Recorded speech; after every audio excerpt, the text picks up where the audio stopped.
Masih bersama kami di Kabar Siang pemirsa, Ganjar Pranowo, Prabowo Subianto, dan Anies Baswedan memuncaki daftar capres unggulan dalam hasil survei terbaru yang dirilis Lembaga Survei Poltreking Indonesia. Sejumlah nama lain seperti Ridwan Kamil, Khofifah Indar Parawansa, Sandiaga Uno, hingga Puan Maharani juga masuk dalam daftar namun tingkat elektabilitasnya di bawah 5%.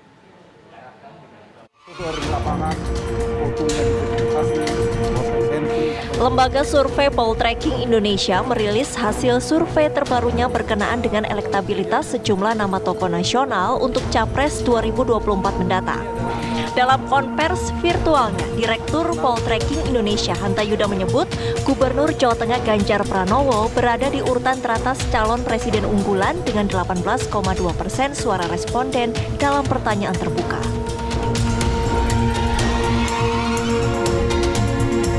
Prabowo Subianto mendapat 17,1% dan Anies Baswedan 10,2%.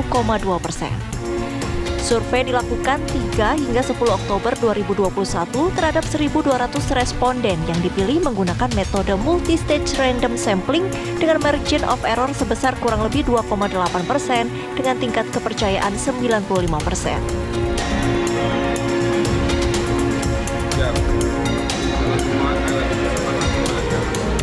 Sejumlah nama lain seperti Ridwan Kamil, Khofifah Indar Parawansa, Sandiaga Uno, hingga Puan Maharani juga masuk dalam daftar, namun tingkat elektabilitasnya di bawah 5%.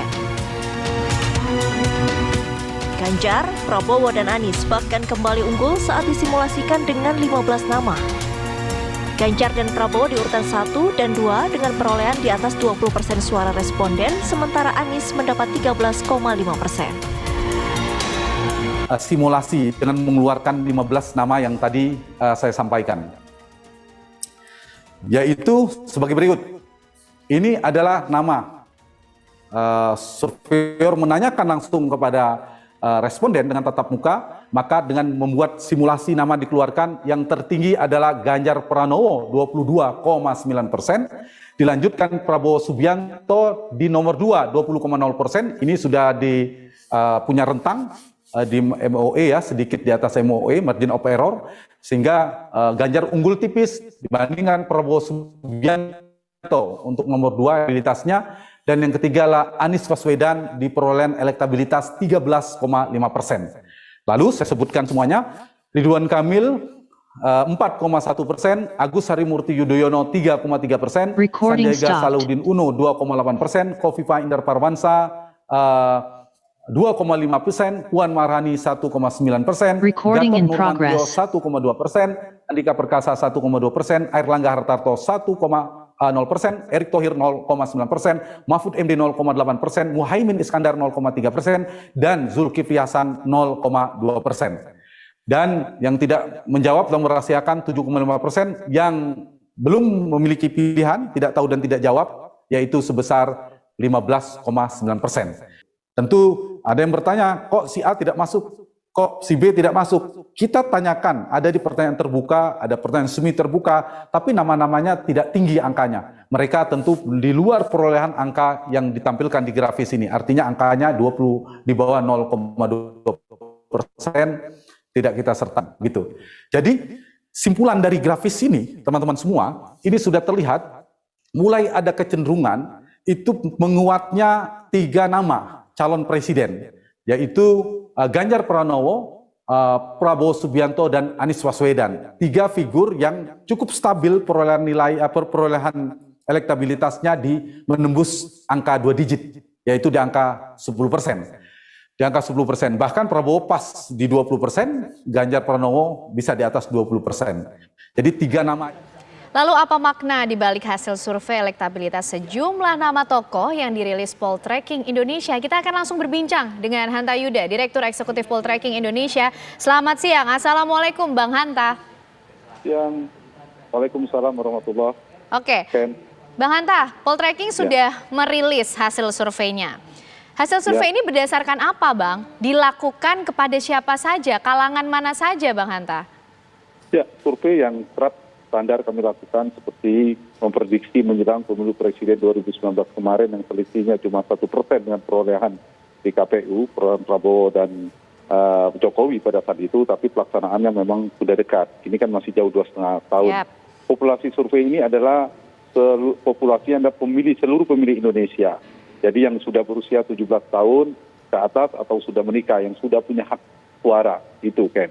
Dan proses pengambilan sampelnya dilakukan secara ketat, yaitu multi-stage random sampling, dilakukan secara berjenjang tentunya, dan kita semua dari kelompok secara geografis maupun secara demografi itu merepresentasikan populasi pemilih Indonesia. Jadi kalau mau dilihat dari sisi geografisnya, perwakilan provinsi, kalau misalnya Provinsi Jawa Barat itu pemilihnya ada sekian persen, Jawa Timur sekian persen, itu otomatis sampel juga sama, sekian persen juga sama provinsi yang lain. Jadi proporsional. Begitu juga dari sisi demografi, kelompok umur, gender, kemudian dari kelompok status ekonomi misalnya, kemudian juga pendidikan dan sebagainya. Jadi setelah kita bandingkan, validasi sampel tersampel populasinya itu identik dan tidak ada ditemukan kesalahan. Sehingga secara akademik, secara metodologis bisa dipertanggungjawabkan dari temuan survei ini. Ken. Oke, Bang Hanta, ada sejumlah nama yang menduduki peringkat teratas. Tapi Bang, dari hasil survei ini juga apakah bisa menggambarkan pergerakan-pergerakan yang mulai terjadi dari pendukung-pendukung atau simpatisan yang ada nih Bang, yang mulai bermunculan akhir-akhir ini? Ya, survei ini memang potret hari ini ya, potret hari ini. Jadi seperti kondisi hari ini yang kita potret pada tanggal 3 sampai dengan 10 Oktober 2021. Apakah ke depan akan dinamis? Mungkin saja, karena Pilpres itu masih durasinya masih lama, 2,5 tahun. Sehingga 2,5 tahun ini kemungkinan ada peristiwa politik, dinamika politik yang menyertai, ada momentum politik. Sehingga kemungkinan ada dinamika politik sangat mungkin sekali. Sehingga dari nama-nama yang muncul itu sangat mungkin ada perubahan, sangat mungkin ada pergeseran nama, sangat mungkin ada muncul nama baru misalnya. Sehingga saya kira dari pemetaan awal ini, paling tidak dari teman survei ini kan ada 3 nama yang potensial menjadi calon presiden kuat. Potensial ya menjadi calon presiden kuat. Tetapi masih dinamis. Kenapa tadi saya bilang satu dari sisi waktu, yang kedua dari sisi perolehan juga mereka lumayan tinggi tetapi tidak tinggi banget, misalnya di atas 30 atau 40%. Sehingga ada kemungkinan akan berubah. Ya. Kita akan kembali berbincang dengan Direktur Eksekutif Poltreking Indonesia, Bang Hanta, berbicara mengenai dukungan tidak hanya dari relawan untuk Ganjar, tapi juga dari kader partainya sendiri untuk Prabowo Subianto. Apakah sikap-sikap ini, dinamika ini termasuk menjadi salah satu faktor yang berpengaruh pada elektabilitas?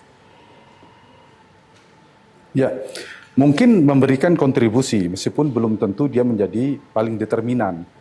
Karena faktor yang pembentuk elektabilitas itu pastilah faktor figurnya. Jadi magnet elektoralnya, kekuatan personal brandingnya, isu yang dia mainkan. Jadi faktor figur menentukan. Tentu dikaitkan dengan efektivitas berjalannya mesin politik. Nah, mesin politik itulah di dalamnya ada partai politik, ada juga relawan-relawan politik yang berserakan, itu juga memberikan kontribusi. Tetapi dia bukan faktor tunggal, bukan yang paling dominan. Ditambah tentu ada faktor ketepatan menentukan strategi, segmentasi, ada panggung politik yang atraktif, kemudian juga isu-isu yang dimainkan termasuk juga momentum politik. Jadi fenomena itu memberikan menyemarakkan ya, membuat lebih atraktif, tanda petik menggairahkan mesin-mesin politik lainnya begitu. Oke, Bang Hanta, selain 2 nama Ganjar Pranowo dan juga Prabowo Subianto, nama lain yang juga cukup santer terdengar ini Anies Baswedan, Ridwan Kamil dan juga Puan Maharani. Anies Bang biasanya ada di 2 besar, kini di peringkat 3. Dan nama-nama lainnya, bagaimana membaca posisi mereka sekarang? Ya, seperti saya bilang tadi, ini kemungkinan akan ada perubahan 1, 3, atau 4 bulan ke depan, strateginya atau dinamika politik berubah, akan ada perubahan lagi.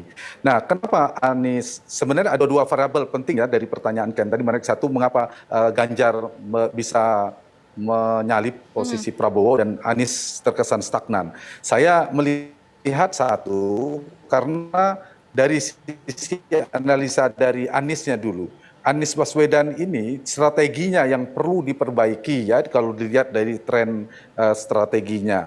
Karena kalau dilihat dari posisi secara spektrum ideologinya, Anies Baswedan itu terlalu cenderung ke kanan bermainnya. Kanan itu kelompok Islamis saja. Beda dengan Jakarta dan Indonesia. Indonesia itu yang paling banyak pemilih di tengah.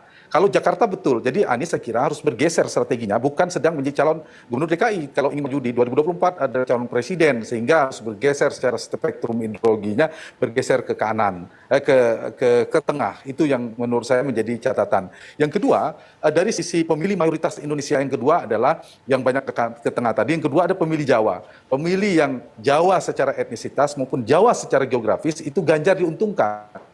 Karena dalam persepsi publik, dalam data survei ini, Prabowo dan Anies itu dianggap tidak lebih Jawa dari Ganjar. Itu menjadi tantangan Anies jika ingin bertarung lebih kompetitif dengan Ganjar Pranowo. Ditambah satu lagi, ini variabel yang sangat penting yang menguntungkan Ganjar, saya kira menjadi tantangan Anies adalah, kita tahu 2019 yang lalu, Ken, dari Jawa Barat ke barat provinsi Indonesia itu mayoritas adalah basis Prabowo. Jakarta, Banten, hingga Aceh itu mayoritas adalah pendukung basis Prabowo. Nah, sekarang basis Prabowo itu terbelah kedua calon presiden yang berpotensi kuat tadi, yaitu kepada Prabowo dan Anies. Sementara basis Jokowi dari Jawa Tengah hingga ke mayoritas hingga Papua ke wilayah timur, itu basis Jokowi cenderung membuat Ganjar melenggang sendiri, menjadi terkonsolidasi mendukung Ganjar. Nah, Ganjar diuntungkan dari pemilih semacam ini.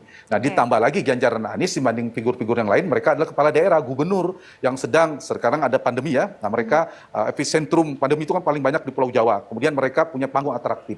Mereka juga di provinsi-provinsi besar, tidak hanya Ganjar dan Anies, tapi juga Khofifah dan Ridwan Kamil. Ditambah juga gubernur itu kan juga trennya sedang kuat ya, karena Jokowi menjadi presiden juga gubernur. Nah, tadi Ken sempat menyebutkan ada nama Ridwan Kamil. Saya kira juga Ridwan Kamil ya, setelah Anies Baswedan itu ada Ridwan Kamil. Kalau ke depan Ridwan Kamil juga melakukan pergerakan politik, strategi taktik politik yang tepat, kemudian mendapatkan momentum politik, dia bisa juga merangsek ke atas.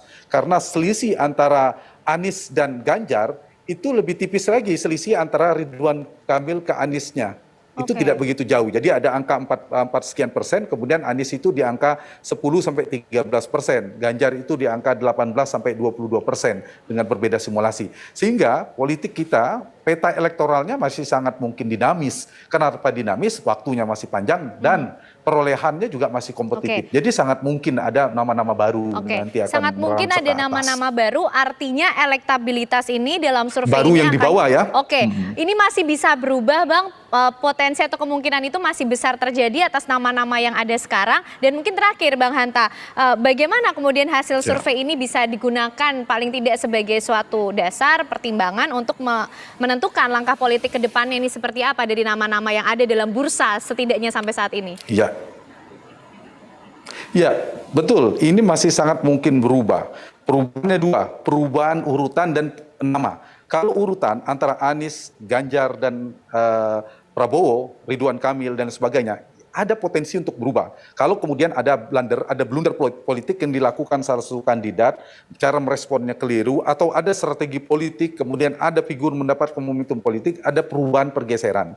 Yang kedua, apakah mungkin ada nama di luar 3 nama ini? Saya mengatakan mungkin, tapi semakin mengecil. Jadi semakin mendekati pemilu 2024 mendatang, jika tidak ada pergerakan strategi yang luar biasa, agak sulit untuk kita menemukan ada nama baru di luar 3 nama itu. Meskipun ada peluang seperti Ridwan Kamil kan, dia nomor 4. Nah, ini yang saya kira menjadi potensi bagi semua untuk melakukan pergerakan politik di sisa-sisa waktu yang tinggal 2,5 tahun. Dari sisi politik capres itu tidak panjang, tapi dari sisi kita pemilih kan masih cukup panjang. Nah, bagaimana cara membacanya? Ini penting bagi kita. Adalah tentu dari sisi publik, survei ini ingin memberikan kontribusi demokrasi bagi menyerap aspirasi publik. Inilah paling tidak gambaran hari ini suara-suara publik menginginkan supaya didengarkan oleh partai, karena tiket itu kan di partai politik. Setinggi apapun elektabilitas seorang kandidat, kalau tidak didukung partai kan tidak bisa dalam konstitusi kita. Nah, cara menggunakan yang kedua bagi partai politik ya adalah mereka dalam proses kandidasi, mereka melihat data ini, mereka pasti tidak mau sekedar mencalonkan calon presiden,